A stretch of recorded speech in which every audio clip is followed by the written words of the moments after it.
Gas കിട്ടാനില്ലാത്തതുകൊണ്ട് തന്നെ വിറകടുപ്പിലാണ് കേട്ടോ ഇപ്പോൾ എല്ലാ പണിയും തീർക്കുന്നത്. അങ്ങനെ പിന്നെ ഇന്ന് രാവിലെ ദോശയും സാമ്പാറും ആയിരുന്നു ബ്രേക്ക്ഫാസ്റ്റിന്. ദോശ ചുട്ട് മാറ്റിയിട്ട് ആ അടുപ്പത്ത് തന്നെ ചായക്കുള്ള വെള്ളം വെച്ച് കൊടുത്തിട്ടുണ്ട്. പിന്നെ ബ്രേക്ക്ഫാസ്റ്റൊക്കെ കഴിക്കുകയാണ്. ഇന്നെനിക്ക് അത്യാവശ്യമായിട്ട് പുറത്ത് പോകേണ്ട ഒരു ആവശ്യം ഉണ്ടായിരുന്നു കേട്ടോ. അപ്പോൾ ചോറിൻ്റെ പണിയൊക്കെ വേഗം കഴിക്കാമെന്ന് വിചാരിച്ചു.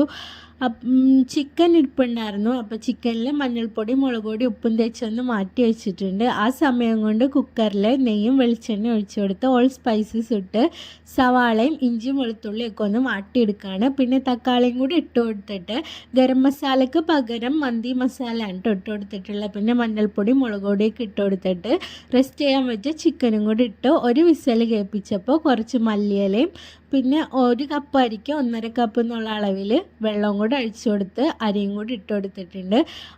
അരി ഇട്ട് കഴിഞ്ഞ് ഒരു വിസൽ കേൾപ്പിച്ച് 20 മിനിറ്റിന് ശേഷം തുറന്ന് നോക്കുമ്പോൾ റൈസ് റെഡിയായിട്ടുണ്ടാവും. പിന്നെ ഞാൻ വേഗം മാറ്റി റെഡിയായി പോകാനായിട്ട് ഇറങ്ങുകയാണ് കേട്ടോ. അപ്പോൾ ശരി, പിന്നെ കാണാം.